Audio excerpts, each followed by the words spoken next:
The hiking trail, Sur les pas des Huguenots et des Vaudois, started as a project more than 25 years ago, and now includes in its itinerary parts of 4 European countries, France, Italy, Switzerland, and Germany.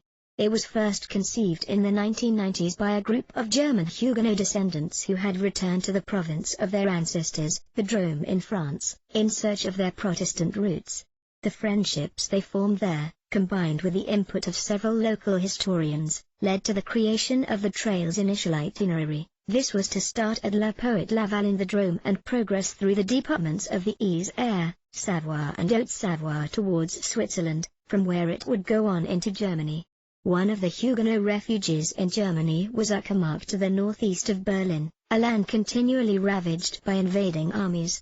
The region's ancient churches were built with very low doors so that entrants had to bend down to get in. This gave the advantage to those defending the buildings which served as redoubts in troubled times. In this area Frederick William the Great, Elector of Brandenburg, in power 1640 to 1688, settled Huguenots in the villages he owned.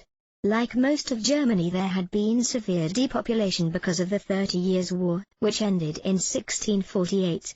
In the town of Schweitz it is estimated that in 1625 there were about 1,500 inhabitants, but in 1645 only about 280. People were needed, and the Huguenot settlers were given special fiscal privileges. These depended on them still speaking French, which was a strong incentive for them to maintain their separate cultural identity.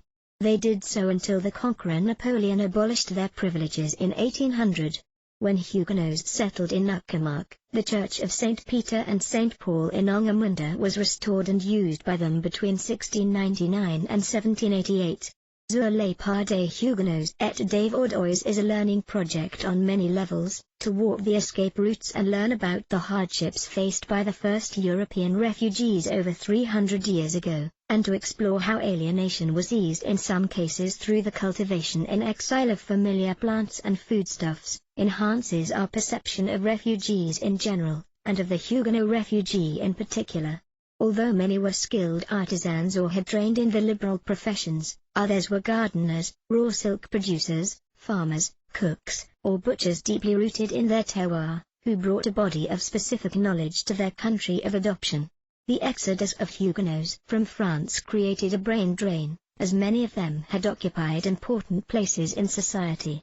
The kingdom did not fully recover for years. In October 1985, to commemorate the tricentenary of the revocation of the Edict of Nantes, President François Mitterrand of France announced a formal apology to the descendants of Huguenots around the world.